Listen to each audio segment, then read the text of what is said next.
കാറിൽ ഞാനിവിടെ വന്നപ്പോ ഈ ആലയം കണ്ടപ്പോ എനിക്ക് വലിയ സന്തോഷമായി. ഹല്ലേലൂയ സ്തോത്രം. അപ്പൊ നിങ്ങളെന്നെ ഓർക്കുന്നത് ഹല്ലേലൂയ സ്തോത്രം, ഇത് കൊള്ളാമല്ലോ ഈ ഹല്ലേലൂയ സ്തോത്രം ആലയം ഭാഷ ഇങ്ങനെ പറയുന്നത്. നമുക്ക് നിങ്ങളെ വിശാലമായ ആലയം 2ാം നിലയുടെ മുകളിൽ മാത്രമല്ല കാർ പാർക്കിംഗ് സൗകര്യം എല്ലാം ഉണ്ട്. വണ്ടി ഇങ്ങനെ കൊണ്ടു പണ്ട് നമ്മുടെ പിതാക്കന്മാരും അല്ലെ ഈ കൈതക്കാടിനകത്ത് കൂടെ പെട്രോൾ മാക്സിൽ വെളിച്ചമായിട്ട് നല്ല രസം ഇങ്ങനെ ചാടി പോകുന്ന രംഗമുണ്ട്. ആ ചാടിപ്പോകുന്ന സമയത്ത് ഇതിന്റെ മാനിലെങ്ങാണ് ഒന്ന് ചെറുതായിട്ടൊന്ന് അനങ്ങി ഒന്ന് പൊട്ടിയ പോയച്ച പരിപാടി. അവിടെ കൊണ്ട് വെട്ടമില്ല, വെളിച്ചമില്ല. പിന്നെ അട്ടയുണ്ടോ തവളയുണ്ടോ പാമ്പുണ്ടോ ഇതൊന്നും അറിയാതെ ഈ പാടവരമ്പത്തുകൂടി അല്ലെങ്കിൽ ഓരോ വീട്ടിലും കൂട്ടായ്മയ്ക്ക് നിറഞ്ഞിരുന്ന് തഴപ്പായലിരുന്ന് മുട്ടുമടക്കി പ്രാർത്ഥിച്ചപ്പോ അല്ലെങ്കിൽ അവരാര് ഇന്ന് ഈ AC കാറിൽ കൊണ്ടുവന്ന് അല്ലെങ്കിൽ ഇവിടെ വന്ന് വണ്ടി കൊണ്ടുവന്ന് ഹാൻഡ് ബ്രേക്ക് വലിച്ചിട്ടിട്ട് ഈ കാറിൽ നീ നല്ല വസ്ത്രമായിട്ട് ഇറങ്ങി വരുമ്പോ നീ ഓർക്കോ തലമുറകൾക്ക് മുമ്പേ അല്ലെങ്കിൽ നിന്റെ പിതാക്കന്മാർ അല്ലെങ്കിൽ ഇതുപോലെ കട്ടതയുടെ അനുഭവത്തിൽ ഈ ചൂടുടെ അനുഭവത്തിൽ നടന്ന സമയത്ത് ഈ സാഹചര്യങ്ങളൊന്നും ഇല്ലാത്തപ്പോൾ അവർ പ്രാർത്ഥനയ്ക്ക് കൂട്ടായ്മകൾക്ക് മുൻതൂക്കം കൊടുത്തതുകൊണ്ടാണ് ഇന്ന് നമ്മൾ അനുഗ്രഹിക്കപ്പെട്ടവരെ മാറിയത്. ഞാനൊരു ബാങ്ക് ഉദ്യോഗസ്ഥനോട് കേട്ടോ. ഹല്ലേലൂയ സ്തോത്രം. ഞാൻ ICICI പ്രൊഡൻഷ്യൽ ലൈഫ് ഇൻഷുറൻസ് എന്ന് പറഞ്ഞ കമ്പനിയിൽ 6 വർഷം ജോലി ചെയ്തു. ഞാൻ അന്ന് ICICI പ്രൊഡൻഷ്യൽ ഈ കേരളത്തിൽ 4 ബ്രാഞ്ചുകളാണ്. കോഴിക്കോട്, തിരുവനന്തപുരം, കോട്ടയം, അങ്ങനെ എറണാകുളം, അങ്ങനെയുള്ള ബ്രാഞ്ചുകളായിരുന്നു തുടങ്ങിയ സമയത്ത്. അപ്പോൾ കോട്ടയം ബ്രാഞ്ചില് അച്ഛനറിയാം സ്കൈലൈറ്റ് സിറ്റാഡൻ ബിൽഡിംഗില് അവിടെ കസ്റ്റമർ കണക്ഷൻസ് ഓഫീസറായിട്ട് ഞാൻ ജോലി ചെയ്യുന്ന സമയം. ആ ജോലി ചെയ്യുന്ന സമയത്ത് എന്നെ ഒരു ഉത്തരവാദിത്വ ഫലം ഏൽപ്പിച്ചു.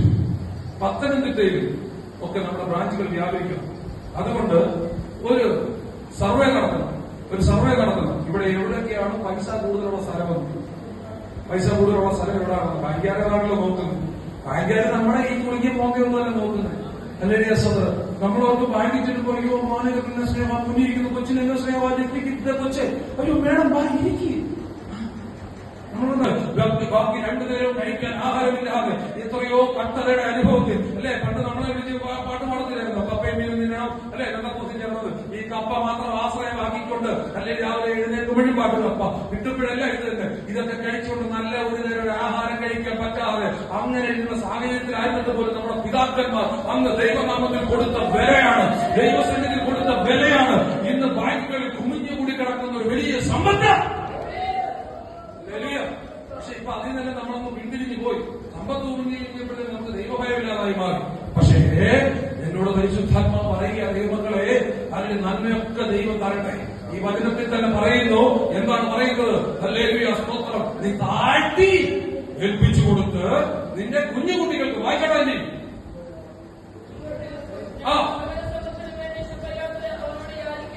ഒന്നുകൂടെ കേട്ടോ. ഞങ്ങളുടെ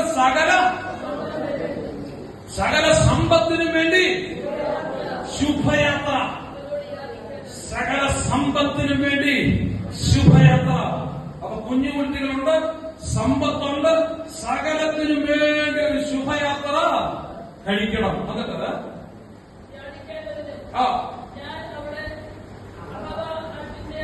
കേട്ടോ, ഈ സംഭവം എന്തിനു വേണ്ടി? ഒരു ശുഭയാത്രയ്ക്ക് വേണ്ടി ഞാൻ അവിടെ അഖവ ആറ്റിന്റെ അരികെ വെച്ച് ഒരു ഉപവാസം പ്രസിദ്ധപ്പെടുത്തി. കരകളെ ശ്രദ്ധിച്ചാട്ടെ. അപ്പൊ ദൈവദാസനെ സമ്പത്തുള്ളവരാ, ഹല്ലേലൂയ, സമ്പത്തുള്ളവരാ, കുഞ്ഞുകുട്ടികളുള്ളവരാ, തലമുറ അനുഗ്രഹിക്കപ്പെട്ടവരാ, ഹല്ലേലൂയ. പക്ഷെ അവരൊരു കാര്യം ഏൽപ്പിച്ചു. അവർ ദൈവസന്നിധിയിൽ അഖവ ആറ്റിന്റെ അരികത്ത് വെച്ച്, ഗുണമെന്ന് അർത്ഥം വരുന്ന അഖവ ആറ്റിന്റെ അരികത്ത് വെച്ച് അവർ തങ്ങളെ തന്നെ താഴ്ത്തി ഏൽപ്പിച്ചിട്ട് ഹല്ലേലൂയ ഒരു ശുഭയാത്രയ്ക്ക് വേണ്ടി ഹല്ലേലൂയ ഒരു ഉപവാസം പ്രഖ്യാപിച്ചു. ഈ ദൈവസഭയുടെ ചില ശുഭയാത്രകൾ ആരംഭിക്കാൻ പോവുകയാണ്. എന്നോട് പരിശുദ്ധാത്മാവ് ദൂതനേക്ക് പറയുക, ഇന്ന് വരെ കണ്ടിട്ടില്ലാത്ത ചില ശുഭയാത്രകൾ ആരംഭിക്കുന്ന ഒരു ഉപവാസമായി ഈ 21 ദിവസത്തെ ഉപവാസം മാറാൻ പോവുക. Hallelujah, hallelujah, hallelujah. ഈ മാവേലിക്കല് ഇത് ആരംഭിച്ചിരിക്കുക. ഇത് ആരംഭിച്ചിരിക്കുക. പുതിയ ജനറേഷൻ, ന്യൂ ജനറേഷനിലെ അവിടെ ഉണർവുള്ളത് ഇപ്പോഴാ. ഹല്ലേലൂയ സ്തോത്രം. ആരാ പറഞ്ഞത്? ഹല്ലേലൂയ സ്തോത്രം. ന്യൂ ജനറേഷനിൽ ഉണർവുള്ളത്. ഹല്ലേലൂയ. ദൈവം ഒരുവനെ കണ്ട അവൻ എത്ര പ്രായമായെങ്കിലും അവന്റെ മേലുള്ള വാഗ്ദത്തം നിവർത്തിക്കും. അത് തെറ്റാണെന്നുള്ള തെളിയിക്ക്. അബ്രഹാം 100 വയസ്സുള്ളപ്പോൾ അല്ലെങ്കിൽ സാറ 90 വയസ്സുള്ളപ്പോൾ ഒരു വാഗ്ദത്തം നിവർത്തിക്കുവാൻ തക്കവണ്ണം അല്ലെങ്കിൽ സാറയുടെ ഗർഭപാത്രത്തെ അല്ലെങ്കിൽ ഒരു 30 അല്ലെങ്കിൽ 20 വയസ്സുകാരുടെ ഗർഭപാത്രം പോലെ ഉരുവാക്കി മാറ്റിയ ഒരു ദൈവത്തിന് ചില വാഗ്ദത്തങ്ങൾ പുറപ്പെടുവിക്കണമെന്നുണ്ടെങ്കിൽ ഒരു ന്യൂ ജനറേഷന് വേണ്ട ഉള്ള ജനറേഷനെ കൊണ്ട് ഇവിടെ ജീവനോടുകൂടി ആയിരിക്കുന്ന ഏത് തലമുറയെ കൊണ്ട് ദൈവത്തിന് ചിലത് ചെയ്യാൻ കഴിയും. അല്ലേ? ഇത് നമ്മളൊന്ന് ഏൽപ്പിച്ചു കൊടുത്താൽ മതി. നമ്മളൊന്ന് താഴ്ത്തിയേൽപ്പിച്ചു കൊടുത്താൽ മതി. അല്ലേ? നമ്മൾ താഴ്ത്തിയേൽപ്പിച്ചു കൊടുത്താൽ മതി. അല്ലേ? ഉണർവ് നടക്കുന്ന അവിടമല്ല. ഉണർവ് പരിശുദ്ധാത്മ എവിടെയാണെന്നോ എവിടെയാണോ പരിശുദ്ധാത്മ ഇറങ്ങുന്നത്. അല്ലേ? ഉണർവ് എവിടെ നടന്നോട്ടെ വാട്ടപ്പം നമ്മളിൽ നിന്ന് പുറപ്പെടണം. ചെയ്യാൻ മനസ്സിലെ വാട്ടപ്പം നമ്മളിൽ നിന്ന് പുറപ്പെടണം. ഞാൻ ഇടയ്ക്കിടയ്ക്ക് വന്ന് കൈ പിടിക്കുന്നതിനെ നിങ്ങളിൽ നിന്നുള്ള ആത്മഭക്തി എനിക്ക് കിട്ടാൻ വേണ്ടി. നിങ്ങളൊക്കെ ഞാൻ എന്നോട് അങ്ങോട്ട് തരാൻ വേണ്ടിയിട്ടില്ല. എനിക്ക് അല്ലെങ്കിൽ എനിക്കറിയാം എന്നെക്കാളും അല്ലെങ്കിൽ അഭിഷേകമുള്ള അഭിഷിക്തന്മാർ എവിടെ ഇരിക്കുന്നത്, പഴക്കമുള്ളവരെ ഇരിക്കുന്നത്. അവരിൽ നിന്നുള്ള വചന വെളിപ്പാടിന്റെ പകുതി ഞാനും എനിക്കില്ല. പക്ഷെ എനിക്കൊരു കാര്യം അറിയാം, അവരുടെ കയ്യെ തൊട്ട് ആ ഒരു 2 മാസം അനുഭവം അറിയാം. അനുഭവം അറിയോ? നീന്തറിയില്ലേ? എനിക്ക് ഞാൻ പണ്ട് ഇലക്ട്രിക്കലിന്റെ കോഴ്സ് പഠിച്ചാൽ ഇത് പഠിച്ചപ്പോ ഈ കറണ്ടിനെ കുറിച്ച് മാറ്റമൊന്നും വേണ്ട, നല്ല രസകരമായ കാര്യം. ഈ കറണ്ടിനെ കുറിച്ച് ആദ്യമേ ഇലക്ട്രിക്കൽ പഠിക്കുന്ന കറണ്ടിന്റെ പേടി മാത്രമല്ല ഒരു ദിവസം. അതിനുവേണ്ടി എന്ത് ചെയ്യുന്നറിയാമോ? ചെരുപ്പൊക്കെ ചെരുപ്പിട്ടുണ്ട്. ഞങ്ങളുടെ കൂട്ടത്തിൽ ഒരാളെ കൊണ്ടുപോയി ഈ ടെർമിനലിൽ ഒന്ന് തൊടാൻ മതി. ഏത് കറണ്ടുള്ള ടെർമിനലിലെ ഫേസ് ഉള്ള ടെർമിനൽ തൊടാൻ പറയും. തൊടുന്നതിന് മുന്നേ ടെസ്റ്റ് വെച്ച് കത്തിക്കും, കാണിക്കും, ഇത് കത്തുന്ന കാണിക്കും. ഇവനെ കൊണ്ട് നിർബന്ധിച്ചു കൊടുക്കും. ഇവൻ ചെരുപ്പിട്ടോട്ട് പോയി അത് തൊടും. ഇവനൊരു കുഴപ്പമില്ല, ഇവന് ഒരു കുഴപ്പമില്ല. അപ്പം ഇവന്റെ ദേഹത്ത് ഈ ടെസ്റ്റ് വെച്ച് തലയെ കുത്തുന്നു, കയ്യെ കുത്തുന്നു, കാലെ കുത്തുന്നു. എവിടെ കുത്തി നോക്കിയാലും അവന്റെ പേര് ഈ ടെസ്റ്റർ കത്തുന്നുണ്ട്. അവസാനം അവന്റെ അടുത്ത് നാക്കൊന്ന് നീക്കാൻ പറ്റും. ആ നാക്ക് നീട്ടിയപ്പോഴും ഈ ടെസ്റ്റർ കത്തുന്നുണ്ട്. അപ്പൊ എല്ലായിടത്തും ഈ ടെസ്റ്റർ കത്തുന്നുണ്ട്. അപ്പൊ ഇവന്റെ മേൽ മുഴുവൻ കാരണമുണ്ട്. അടുത്തവരോടും പറഞ്ഞു നീ ചെരുപ്പിട്ടോണ്ട് പോകാൻ. അപ്പൊ അവരിൽ നിന്ന് ചെരുപ്പിട്ടോണ്ട് ചെന്നിട്ട് ഇവനെ തൊട്ടു. ഇവന്റെ നാക്കേലും മൂക്കേലും എല്ലാവരും തൊട്ടപ്പോ അവനേലും കാരണമുണ്ട്. ക്ലാസ്സിൽ 40 പേരുണ്ടെങ്കിൽ 39 പേരെയും ഇങ്ങനെ ലൈനായിട്ട് നിർത്തി എല്ലാം അവന്റെ ഇടയ്ക്ക് തൊടാൻ പറഞ്ഞു. അവസാനം 39ാമത്തെ കാലേലും കയ്യിലും നാക്കേലും എല്ലാം നോക്കിയപ്പോ എല്ലാം ഉണ്ട്. ആർക്കുണ്ട് പറയുന്നത്? കരണ്ട് ഉണ്ടെന്നേ അവന്റെ നാക്കേലും നോക്കിയിട്ടുണ്ട്. 39 കഴിഞ്ഞ് 40ാമത് ഒരുത്തനെ ചെരുപ്പിടാതെ നൈസായിട്ട് കൊണ്ടുപോയി നീ അവനെ ഒന്ന് തൊടാൻ പറഞ്ഞു. അതിന് 39ാമത്തെ തൊട്ടപ്പോ അന്നേരം അറിഞ്ഞത് അല്ലെങ്കിൽ 39 എണ്ണം ചെറിയ പോകുന്നുണ്ട്. നിങ്ങൾക്ക് മനസ്സിലായില്ലേ? മനസ്സിലായി? എന്നാ വീട്ടിൽ ഞാൻ പറയുന്നത് ഈ വീട്ടിൽ നിലനിൽക്കാൻ കാണിച്ചിട്ട് വരാൻ പറ്റിയാണ് കുഴപ്പമോ അല്ലെങ്കിൽ അസ്വതന്ത്രം. മനസ്സിലായോ? 39ാമത്തവൻ ഈ ഭൂമിയായിട്ട് തൊട്ട് കഴിഞ്ഞപ്പോഴത്തേന് അല്ലെ 40ാമത്തവൻ വന്ന് തൊട്ടിട്ട് നേരെ അങ്ങോട്ട് തൊട്ടപ്പോ ഒരു കരണ്ട് പാസ് ചെയ്യുന്ന എല്ലാവരും അറിഞ്ഞു. എല്ലാവരും ചെതറിപ്പോയി എന്ന് പറഞ്ഞ പോലെ പരിശുദ്ധാത്മ നിറമുള്ള അഭിഷിക്തന്മാർ എവിടെ ഇരിക്കുന്നത്. ഇവരിൽ ഇടയ്ക്കിടയ്ക്ക് ഞാൻ പോയിട്ട് എന്നാ ഇതെന്നറിയാമോ? ഇവരൊക്കെ തുടങ്ങുമ്പോൾ നിങ്ങൾ ഈ പാസ് തന്നെ അല്ല വെട്ടുവാദം പിടിച്ചിട്ടുണ്ട്. അങ്ങോട്ട് പോയി തുടങ്ങും, ഇങ്ങോട്ട് പോയി പെടുന്നു. പാസിന് വെട്ടുവാദം ഒന്നുമല്ല. പാസിന് കൃത്യമായിട്ട് അറിയാം. ചാർജ് ഉള്ളിടത്ത് പോയി കുത്തി കഴിഞ്ഞ് കഴിഞ്ഞാൽ നിന്റെ മൊബൈൽ ചാർജ് കറണ്ടുണ്ടല്ലേ അവിടെ കുത്തിയിടുന്നത്, അന്നേരമല്ലേ ചാർജ് കയറുന്നത് എന്ന് പറയുന്നത് പോലെ ഈ ചാർജ് അവിടുത്തെ ചെറിയ ചാർജ് മേടിക്കുന്ന കാരണം ശ്രദ്ധിച്ചാണ്ട് നിങ്ങൾക്ക് ചിരിക്കാൻ വേണ്ടി പറഞ്ഞത് ശ്രദ്ധിച്ചാണ്ട്. അപ്പൊ അഖബ എന്ന് പറഞ്ഞ വാക്കിന്റെ അർത്ഥം ജന്മം, വംശം, അല്ലെങ്കിൽ സാരം, ഗുണം, അങ്ങനെയൊക്കെയുള്ള ഒത്തിരി അർത്ഥങ്ങളുണ്ട്. അല്ലേലിയ സ്തോത്രം. ഒരു ശുദ്ധീകരണത്തിന്റെ അനുഭവത്തിൽ അല്ലേലിയ സ്തോത്രം ഈ ആറുടെ തീരത്ത് നിന്നെ കൊണ്ടുവന്ന് ഇരിക്കുന്നുണ്ടെന്നുണ്ടെങ്കിൽ അല്ലേലിയ സ്തോത്രം ഈ ഉപവാസത്തിന്റെ പ്രഖ്യാപനവും ഈ ഉപവാസവും അല്ലേലിയ സ്തോത്രം ഒരു ശുദ്ധീകരണത്തോടുകൂടിയുള്ള ഒരു തുടക്കത്തിന് വേണ്ടിയിട്ടാണ്, ഒരു വിശുദ്ധിയോടെ ഒരു തുടക്കത്തിന് വേണ്ടിയിട്ടാണ്.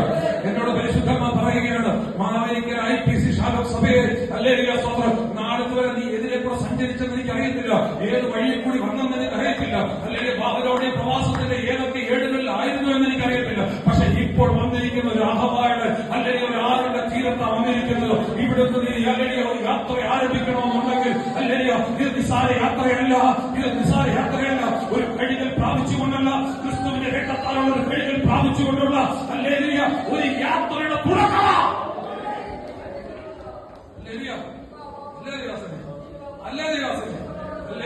പുതിയ നിയമത്തിൽ അല്ലേലിയ സ്തോത്രം നിങ്ങളെല്ലാവരും നോക്കിക്കേ, ഒത്തിരി പേരൊരു ആറിലേക്ക് ഇറങ്ങി വരികയാണ്. ലൈനായിട്ടാ വരുന്നത്. പക്ഷെ പ്രസംഗം പറയാൻ ഭയങ്കര കട്ടിയായിരുന്നു. അല്ലേ മാസ്റ്ററെ? അല്ലയോ? അവിടെ നിന്നുകൊണ്ട് അല്ലടിയ സോദർ വലിയ വള്ളവസ്ത്രമൊന്നും ഇല്ലാത്ത ഞങ്ങളെയൊക്കെ പോലെ അല്ലടിയ സോദർ വലിയ വെള്ളയും അല്ലേ സോദർ ഇങ്ങനൊന്നും ഇല്ലാത്ത ഒട്ടകരോഗം കൊണ്ടുള്ള ഒടുപ്പിട്ടുണ്ട് ഒരു പാർട്ടി കണ്ടാൽ വലിയ ഗുണവും മണമൊന്നുമില്ല. സർപ്പസന്തതികള് മാനസങ്കരപ്പെടുവി എന്ന് പറഞ്ഞപ്പോ ലൈനായിട്ട് കുറെ പേര് വന്നുകൊണ്ടിരിക്കുക. എന്തിനു വേണ്ടി? അവന്റെ കൈക്കീഴിൽ സ്നാനപ്പെടാൻ വേണ്ടിയിട്ട് കുറെ പേര് വന്നുകൊണ്ടിരിക്കുക.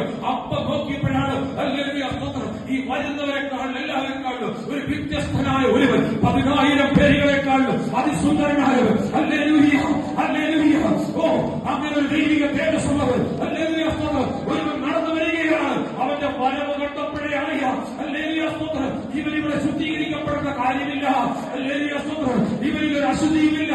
വന്നവൻ മുഴുവൻ അശുദ്ധിയോടുകൂടിയാ വന്നെങ്കിൽ, പാപത്തിന്റെ ചെളിത്തറയോടുകൂടിയാ വന്നെങ്കിൽ, അല്ലെങ്കിൽ പാപമകുലമായ ജീവിതത്തിൽ കൂടിയാ വന്നെങ്കിൽ, ഒട്ടും പാപം ചെയ്യാതെ വിശുദ്ധിയിൽ ജീവിച്ച് വിശുദ്ധിയിൽ ജനിച്ച് പരിശുദ്ധമായി ജനിച്ച് ഇതാ കടന്നു വരുന്നു.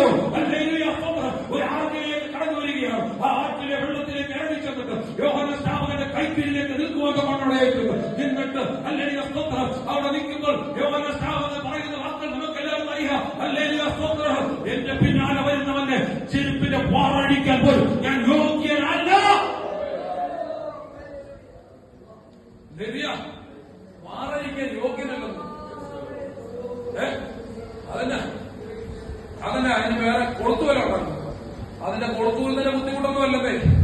നന്മ സുവിശേഷിക്കുന്നവന്റെ കാലത്ത് മനോഹരം ദൈവത്തിന്റെ വചനത്തിൽ പറയുവാണെങ്കിൽ ദൈവരാജ്യം പ്രസംഗിക്കുവാനായിട്ട് ദൈവത്താൽ നിയോഗിക്കപ്പെട്ട ഈ ഭൂമിയിലേക്ക് വരുന്നവന്റെ കാൽ എത്ര മനോഹരമാ. ആ കാൽ വഹിക്കുന്ന ആ ചെരുപ്പ് എത്ര മനോഹരമാ, എത്ര വിശുദ്ധമാ. ആ ചെരുപ്പ് പോലും വിശുദ്ധമാണെങ്കിൽ അവരെ തൊടാൻ പോലും നിങ്ങളിത് ഏറ്റെടുത്തതേ മക്കളെ, നിങ്ങളിത് ഏറ്റെടുത്തതേ മക്കളെ. ഹല്ലേലൂയ. ഒരു മനുഷ്യന്റെ ശരീരത്തിൽ ഏറ്റവും അഴുക്ക് പറ്റുന്ന സ്ഥലം ഹല്ലേലൂയ സഹോദരൻ എന്താ എന്താ എന്താ പറയുന്നേ? നിങ്ങളുടെയൊക്കെ ജീവിതത്തിൽ